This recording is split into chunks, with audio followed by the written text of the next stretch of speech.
Hello friends, welcome to Aishu Sanji vlogs YouTube channel. అందరూ ఎలా ఉన్నారు? అందరూ బాగానే ఉన్నారు కదా. ఈరోజు రెసిపీ వచ్చేసి బొంగు ఉండలు, బొంగుల లడ్డూలు అని కూడా అంటాం మేము. సో ఈరోజు ఇది ఎలా చేద్దామో మనం తెలుసుకుందాం, ఓకేనా. సో బొంగుల లడ్డు కోసం బెల్లం ఎంత తీసుకుంటున్నామో బొంగులు కూడా అంతే క్వాంటిటీలో తీసుకోవాలి. స్టవ్ మీద ఒక గిన్నె పెట్టుకొని మనం తురిమిన బెల్లం వేసుకొని అందులో కొన్ని వాటర్ పోసుకోవాలి పాకం కోసము. సో ఆ బెల్లం గడ్డలు మొత్తం కరిగే వరకు స్పూన్తో కలుపుతూ ఉండాలి.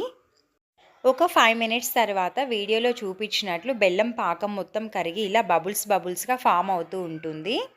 మనం ఈ స్టేజ్లోనే పాకం వచ్చిందో లేదో చెక్ చేసుకోవాలంటే ఒక ప్లేట్లో వాటర్ పోసుకొని ఒక 2-3 డ్రాప్స్ బెల్లం పాకము స్పూన్తో ఆ వాటర్లో వేసుకొని వాటిని గడ్డలాగా చుడితే అది జారిపోకుండా ఉంటే పాకం అనేది రెడీ అయినట్లు.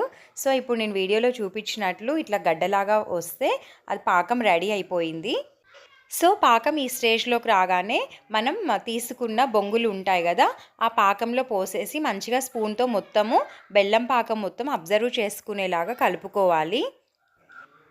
మొత్తం బొంగులన్నీ కలిపేశాక వేడి మీద ఉన్నప్పుడే బొంగుల లడ్డూలు అనేవి చుట్టాలి. వేడి చల్లారిపోతే ఆ బొంగులు మొత్తము ఆ గిన్నెకి అంటుకొని పోయి ఆ లడ్డూ చుట్టనికి రాదు.